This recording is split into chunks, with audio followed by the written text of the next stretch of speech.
welcome to the Lessons from the Bench podcast. I am your host, Willinette Drayton, and I am so elated that you are here with me on today.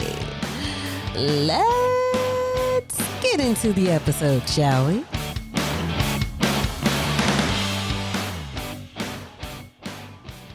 Hello, and welcome to the Lessons from the Bench podcast. I am your host, Willinette Drayton, aka Happy. Happy is my name, and I hope you are feeling the same. Hey guys, how are you today? How are you doing? I hope that all is well with you. And if you are returning, this is the third part in the series of the 3 Ps, which the first one we covered was perfectionism, and then we did procrastination, and now we are talking about pride. We're talking about pride today, ladies and gentlemen. And if this is your first time hanging there with me, it's a new podcast, and I am learning as I go, growing slow, and I am here to serve you. Oh my goodness. So today we're talking about pride.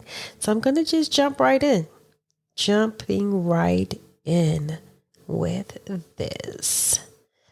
All right, so let's define pride, and I'm going to go and get some assistance with that.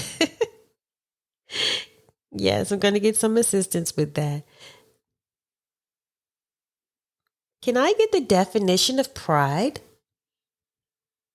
According to dictionary.com, the state or feeling of being proud, a becoming or dignified sense of what is due to oneself or one's position or character.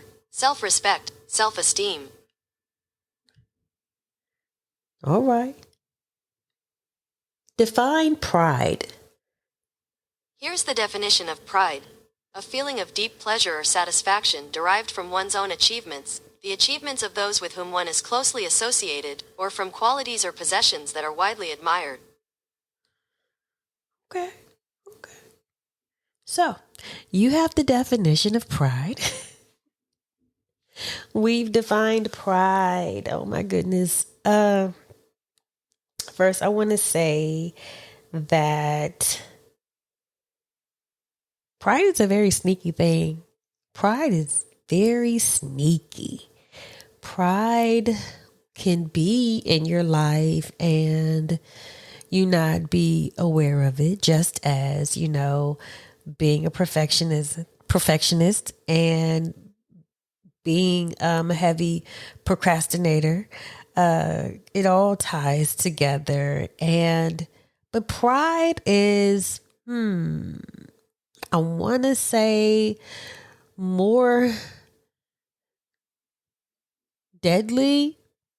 Yeah, I'm going to use the word deadly because it's very, very bad. Pride is very bad, and you can be in a state of delusion.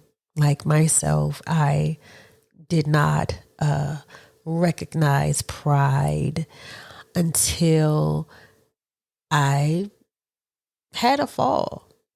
And the Bible talks about pride, and there's a scripture in Proverbs 16:18 that says, pride goes before destruction and a haughty spirit before a fall.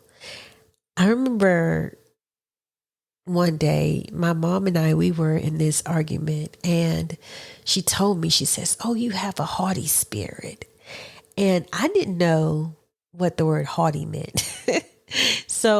But I knew it was bad. And it didn't feel good to hear that. And so I had to go look up the definition, and I'm like, wow, am I arrogant? Do I have this little swagger dagger about me? Like, no, and I'm not a prideful person. And so I wouldn't sit with that. I did not take that. I didn't take stock in it. I did not want to hear that. And I was like, no, she is wrong. And she's just upset and she's spewing out things. And no, that is not me. That is not anything in my character. No, no, that is not me. And I would not listen. And I did not listen to her. But she pointed it out and she told me about it, and I would not. Nope, nope, nope, not me. That is not me. No, no, that is not me. And it is because I looked at people who were arrogant and had this big sense of pride and ego as people who always talked about themselves, those people who bragged a lot, and I thought that that was being prideful. So to me, if you bragged a lot or if you always talked about your possessions, and if you was a person that just had this little way, just very arrogant, looking down on people. I looked at that as being a person who was, full of themselves and full of pride. And that's that person. But I did not know the other ways that pride is present in your life. And oh my goodness, the more and more I studied, the more and more, God showed me myself. I can see now that, oh my, here we go again. I am guilty of being a prideful person. Pride is present in my life. And wow, I have to be real about it and call a thing a thing. And so let's talk about how pride shows up and you not even be aware of it. You may be oblivious to the fact that this is me. This is what's going on. A prideful person. Some of you may just be prideful if you like to take the credit for everything. Like some people want to take the credit for everything, and you want to be credited. Like say if there are 3 people, like we all worked on this project, right? And you really want to make a point of letting everyone know, your portion of the idea, like what you did, what you contributed to this. And it's a real thing. Like everyone must know about it, and you're going to take the credit for it. In fact, you're going to make it seem as if the other people who, helped you're going to minimize their part in it. And, you're going to exalt yourself. So that's that's one way that you can be very prideful. Prideful people are poor listeners. Yeah, we don't listen well. I always thought that I was a good listener, and I would pride myself of being a good listener, being able to listen and everything. But for me, I was listening to always looking to have a rebuttal, right? Because I'm listening because I want to be able to come back with a better idea than you. So I'm listening intensely for the purpose of maybe, having a better idea than you. Like we can do one better. Oh, I'll give you one better. That person. But let me say this. Like trying to one up you in a conversation. I found myself doing that. And so If you do that, that's not cool. That's really not cool. Uh, the other thing, being very critical. Yeah, have you ever found yourself to be very critical, critical of others? And have you ever like picked apart what other people do?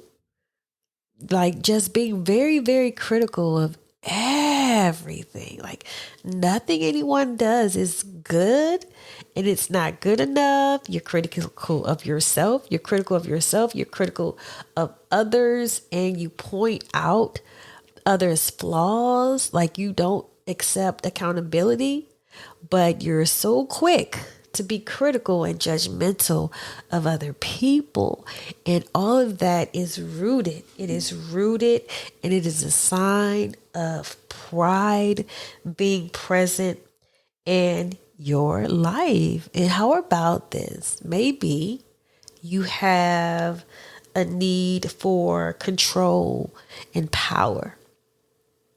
Yeah, what about that? What about having the need for control, having the need for power? Like you want to control everything, you want to rule everything and everyone around you because your voice, is the loudest. Your voice is the strongest. You know better. You know more. You have more. So you want to be in control. You want to appear to have it all together. You want to just let everyone know that this is my thing. I'm running this. I'm running this. And you do it even in your relationships. You treat your kids like puppets and everyone around you are your little minions and you are the ruler and they're going to do it your way or nowhere at all.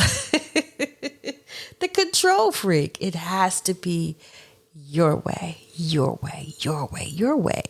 That is, you may be a prideful person if you find yourself doing that. And let's talk about the overachiever, the person who goes to great lengths to, just have all of these degrees and have all of these titles attached to their names only to like keep up with the Joneses and to make sure that they're able to get in certain rooms because they have this title with them. They have this degree behind them. Some of you never even use the degrees that you that you have, but you keep going and going and doing because you have to appear to be a certain way. Like you have to be smart, like, or maybe you were born into this pedigree and they put this upon you to go and do, and your pride won't even let you sit down and relax. Like take a year off, take a break. You don't even need this course, but you're doing it again and doing it again because you believe that your self-worth is attached to your degree. How about that? How about you are doing too much because you are prideful? Yep. The workaholic. Yeah. The workaholics are very prideful people. And I know this to be true because I once was a workaholic. I remember I said it in a few episodes back, how I would just work, to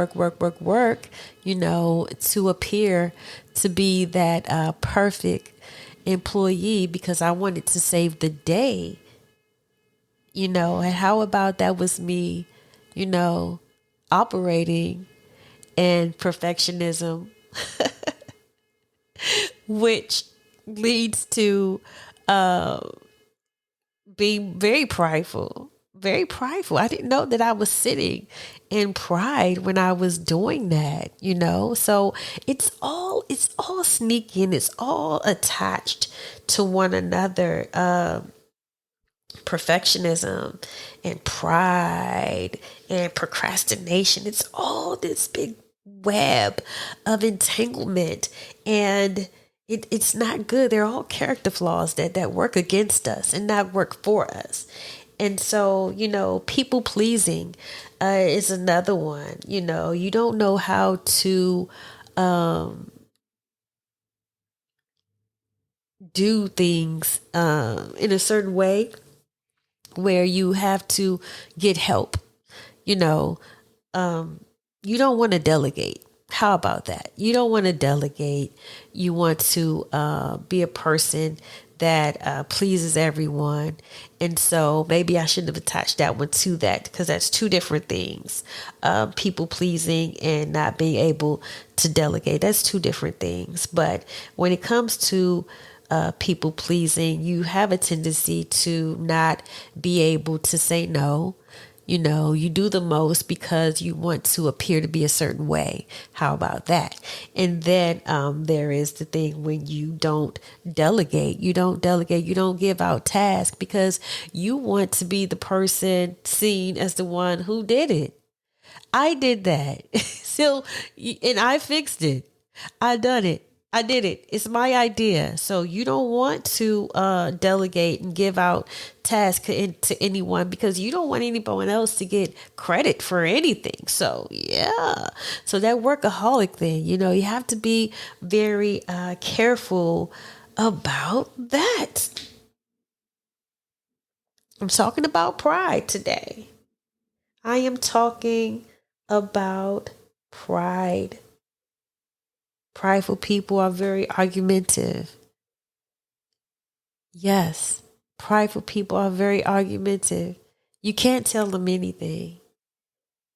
You cannot tell them anything. They think that they know it all. They're argumentative. They must be right. And they must have the last word. Are you that person? Are you that person? Are you that person? Are you that person? Are you prideful? Are you prideful? Are you prideful? Okay. So there's one more that I want to speak on. And this particular characteristic is the one that really speaks to me, and how this one speaks to me. Being self-reliant.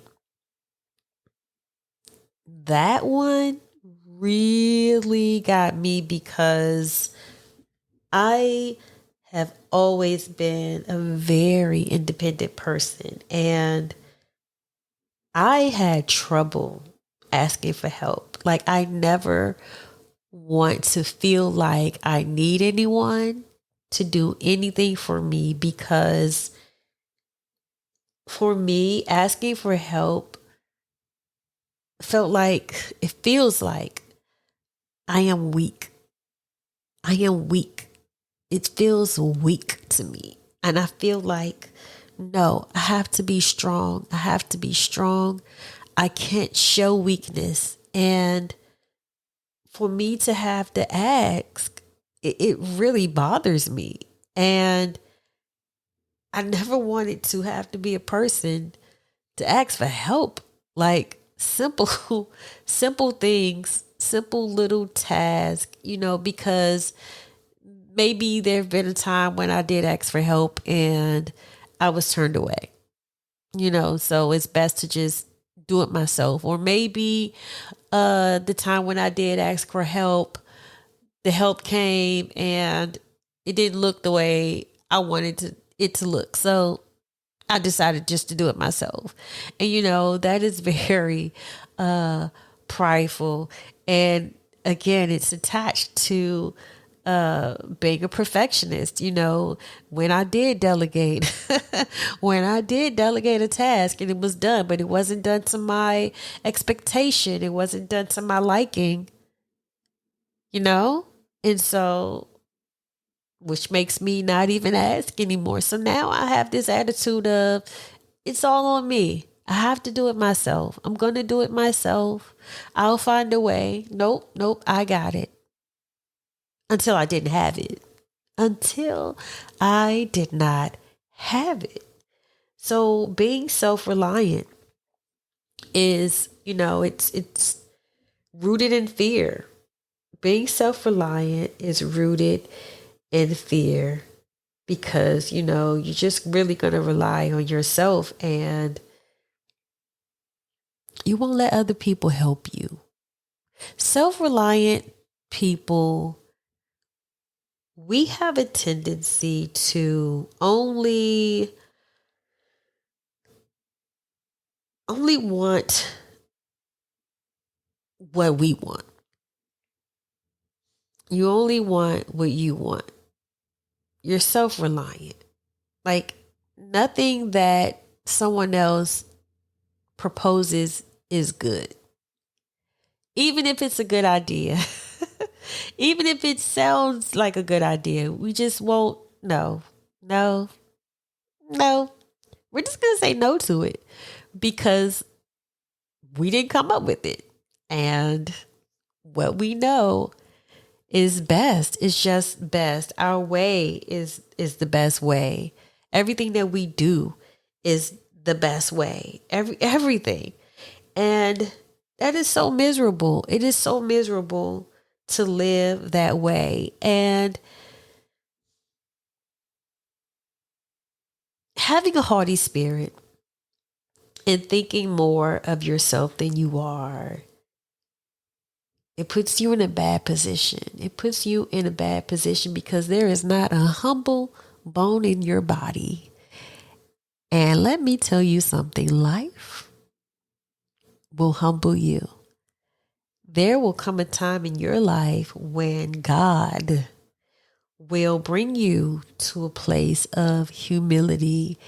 And when it happens, you may not even know that you're being in the situation. You may not even know that you're reaping from this, reaping from what you've sown. Because you are just that rooted that much into pride. Like you will be going through something and it could be your karma. It could be karma, coming back to you. You reap what you sow and now you're getting it back. You are getting the adverse effects of your pride and now you've fallen. But you fallen and you're so prideful. You're not even recognizing the fact that God is trying to tell you something or the fact that God is showing you something through this storm. You're like, you're blaming everything on everyone else. You're not taking accountability and you're not sitting with it. You're very prideful, because now you have an issue. Now we really have a problem and you still don't want to admit that you have a problem. You still don't want to ask for help. You still don't want to do it. You are stubborn. You are bullheaded. You are selfish. And I was. I was that person. I lost a job twice. Actually, I was let go from a job 2 times. The first time I was let go from a job, I had it all together. It was during the pandemic and money wasn't funny because I was able to get my unemployment.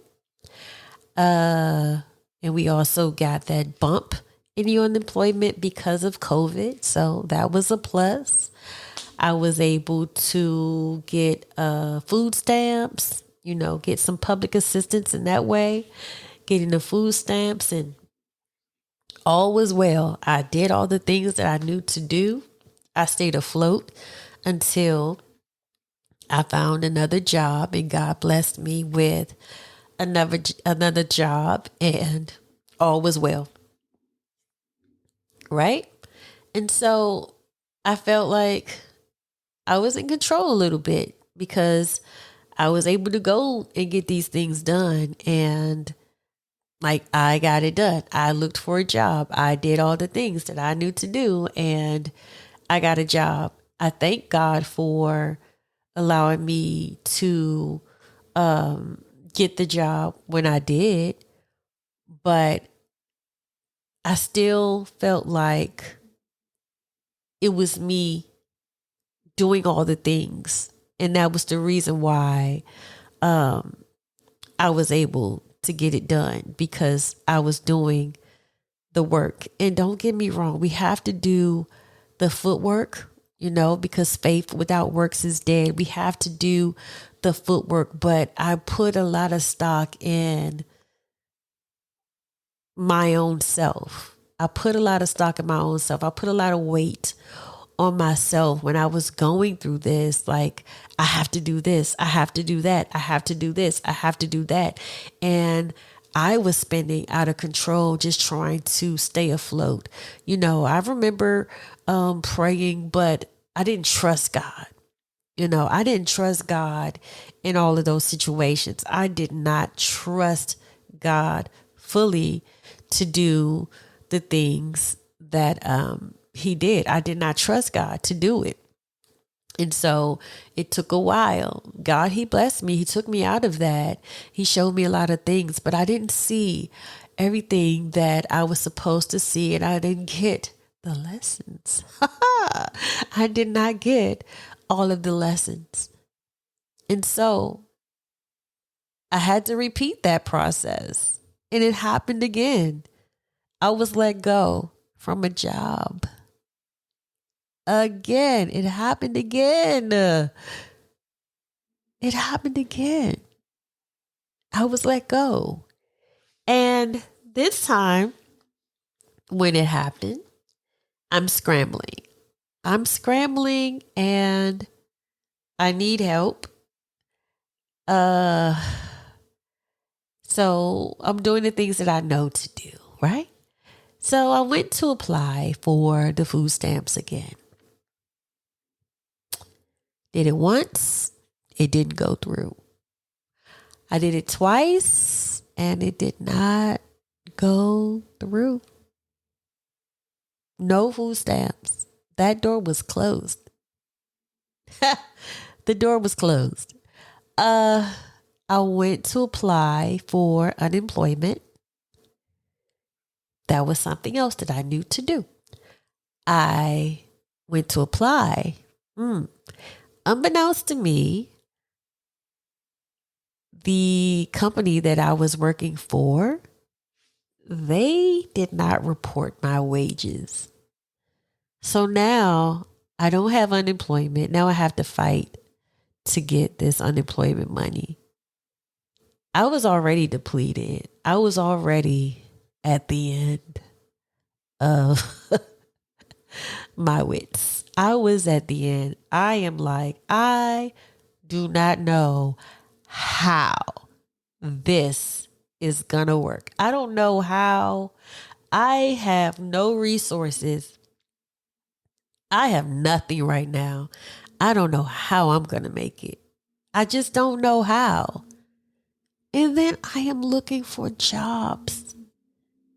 So a friend of mine, we got together. She updated my resume. Resume looks good. I look good on paper, right? Stellar, right? So the resume is going out, and I'm applying. I'm applying to jobs that I am overqualified for. I am applying to jobs that I know that I can get this job, right? I qualify. And no one picked me. I kept getting no's. No. And I was so stressed out. I began to slide into a depression. There was days when I was just didn't want to do anything. I just laid in the bed. And I was looking for a job one night because I would stay up all night long just sending out the resume, applying. God told me to stop. Stop applying to the jobs. Stop. And I'm like, Lord, I don't understand. How can I not look for a job? I don't have anything. How can I not look for a job? How can I not apply for the food stamps? How can I not do all these things that I know to do? And he told me to stop. And so every day I was waking up trying to figure out, how am I going to make it? He's trust me. And so I said, God, I trust you. I'm going to have to just trust you. I don't know what you're doing. I don't know, but I trust you. And I felt crazy. I felt like I was going crazy. I felt like this is crazy. How can I not help myself? How can I not do all the things that I know to do? Because I've been trying to do them, but it's not working this time. It just didn't work. It didn't work. And so God told me, call this one person and let her know what's going on. And ask her, can she help you with money for food?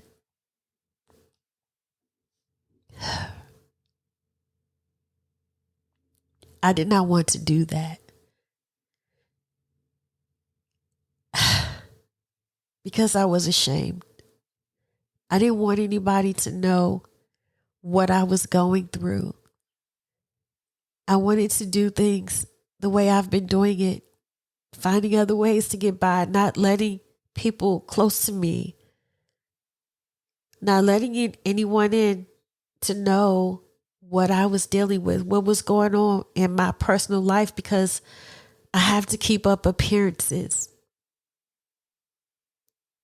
And so I had to humble myself. And I called that friend and I asked her, do you have anything to give? Because I'm already in debt. I can't afford to borrow any money from anyone at this point. So I had to ask, can you help me with money for food? Do you understand how hard that was for me to make that phone call? I am a very private person, is what I thought. But at the same time, I'm a very prideful person. And it was gut-wrenching to make that phone call to ask for help. And I asked that one person, and he led me to the people to ask people that I did not want to know that I was having a hard time. Once again, here I am with no job and no food and no money and no way to pay my rent.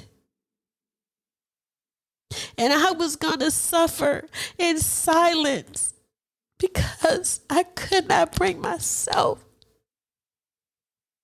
to ask for help. But this time, I had to ask. I had to ask for money.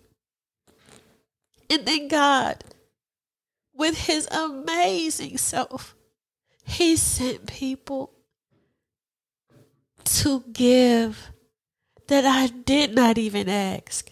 I did not ask. I did not ask a few people. The people I asked, he opened up their hands and they gave to me. That was an act of obedience. It was an act of humility. I had to humble myself and ask.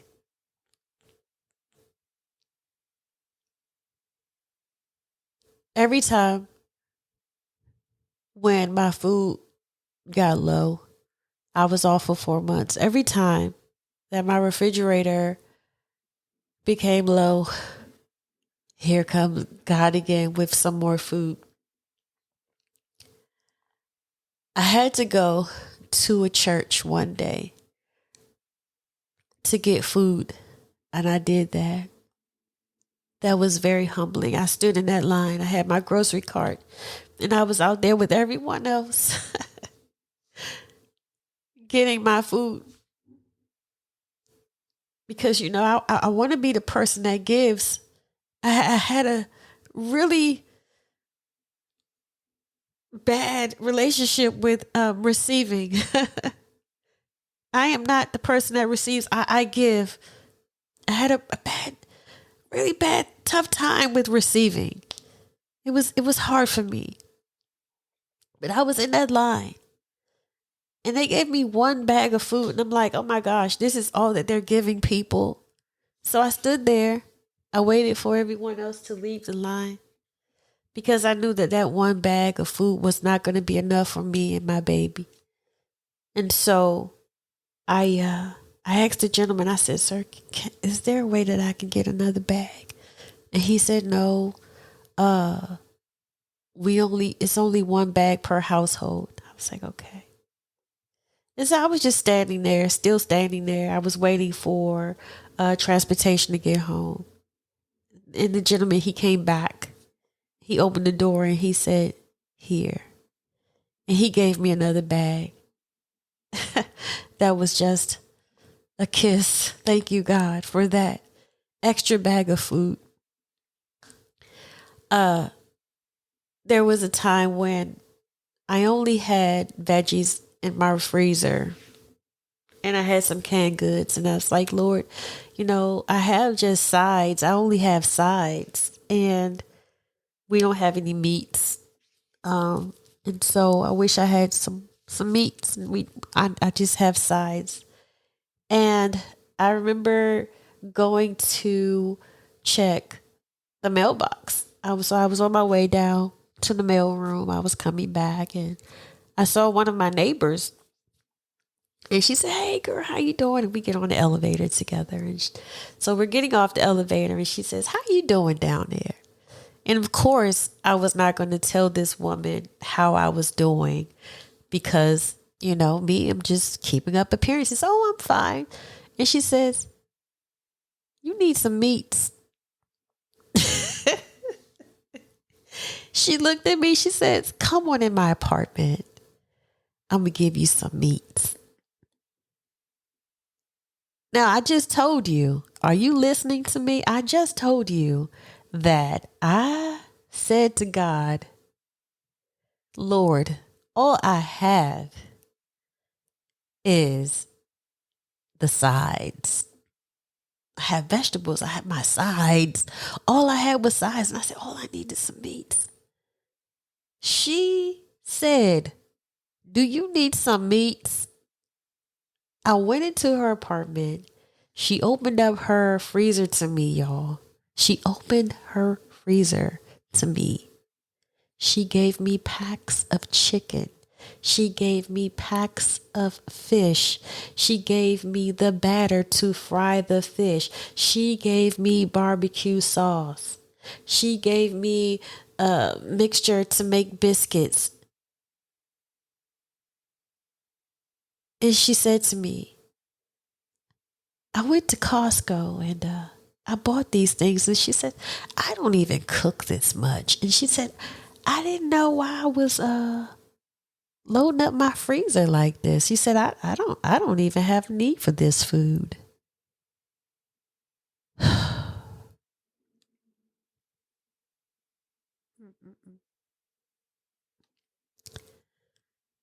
What if I was so stuck with that whole not wanting anybody to know thing and had said, oh no, I'm good. I would have missed the blessing. I'm good. I got it. I'm okay. And I wasn't.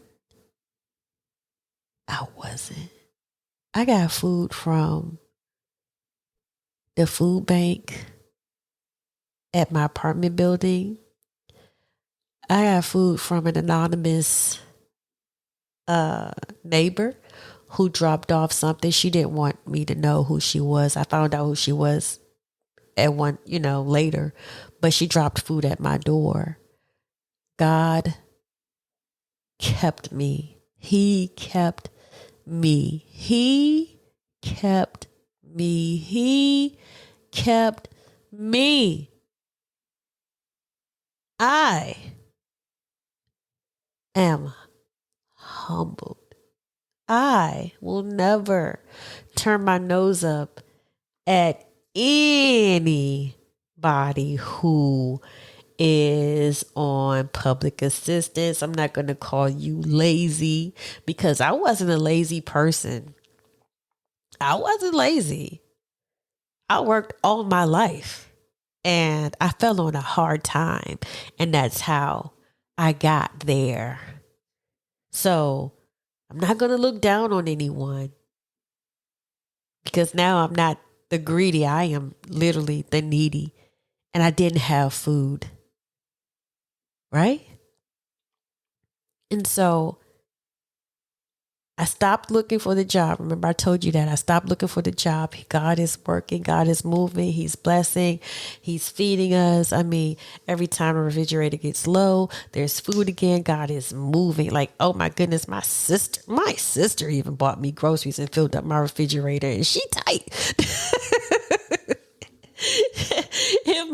God even moved on the heart of my sister to put food in my refrigerator. Oh my God, that was God. And it's all working. And I still don't have a job, right? I still don't have a job. Because I stopped looking. I just stopped looking. I stopped applying. God said stop. And I stopped applying. I didn't understand it. Didn't make sense to me, but okay. Here we go. Let me tell y'all what happened.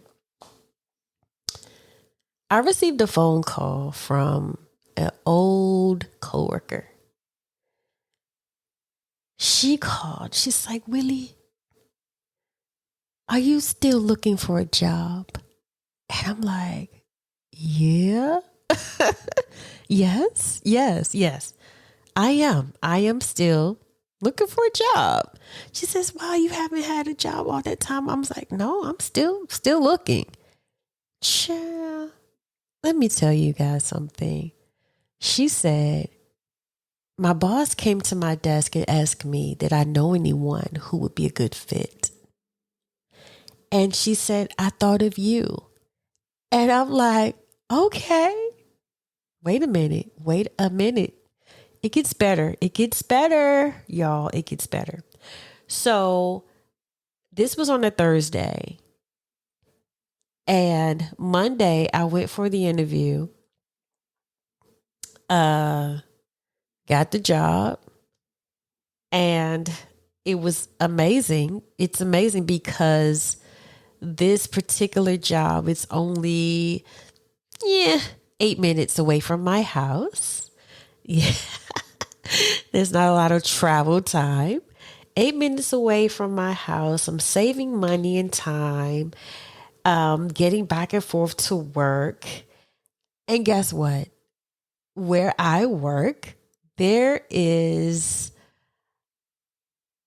a food bank at my job. And mind you, I just started working. You have to work a whole month before, you get a paycheck. So I still, don't have money for food. But there's a food bank at work. There's a food pantry. They give out food every day at 2 o'clock. And not only is it for the community, it's for the staff. We can go and get food from the pantry. Look at God. God is so amazing. He is in the details. He is in everything. He wants to bless us. He wants to give us everything, our daily bread. He wants us to depend on Him and not ourselves. He fed me. He takes care of me. He takes care of my family. He takes care of everything. Everything. He is in everything in my life. I had to lay my pride aside. I go to that food pantry. I get what I need. I get something for myself. I get things for my daughter. And I was bringing it home. That kept us until I was able to get my first paycheck and fill up my refrigerator and fill up my cupboards.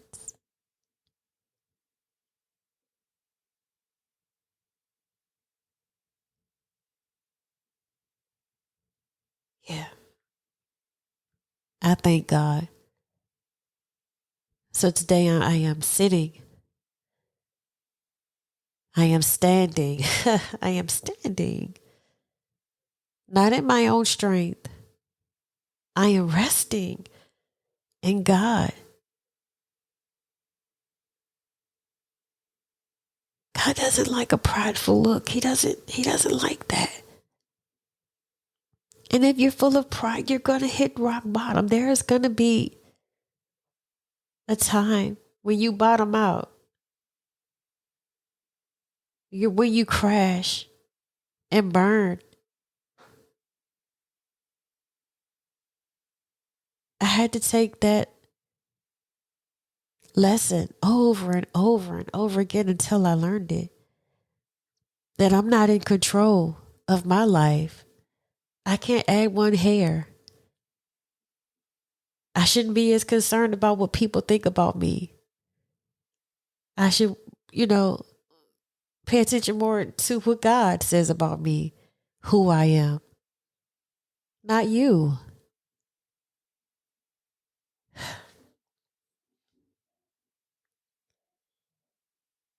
Okay. Okay. I'm going to wrap this up. I'm going to wrap this up, guys. Because I know it's heavy. I know it's heavy. I know it's heavy. But you need to know. You need to know these things. And there's a way to overcome it. There's a way to overcome pride. Pray. Pray and ask God for help. Pray and ask God for help. Don't take yourself too seriously. When you need help, just ask. Give yourself a break. Give yourself some grace.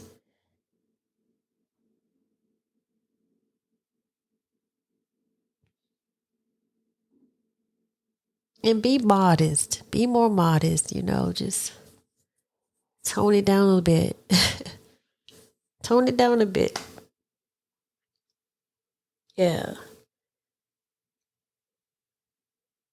Be open-minded. Listen more. Just listen more.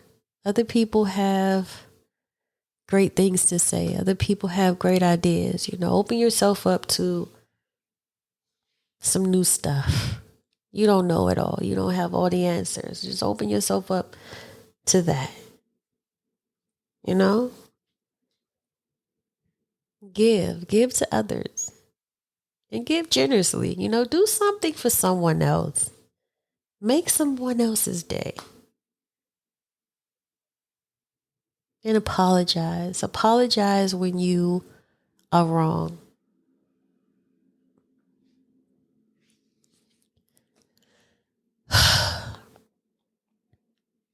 This is pride.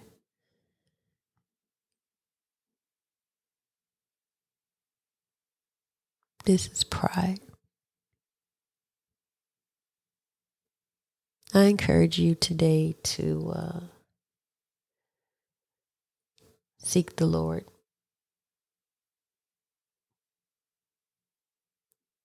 Seek God and seek God. That's it.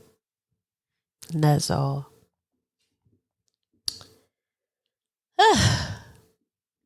Do come back for more. Lessons from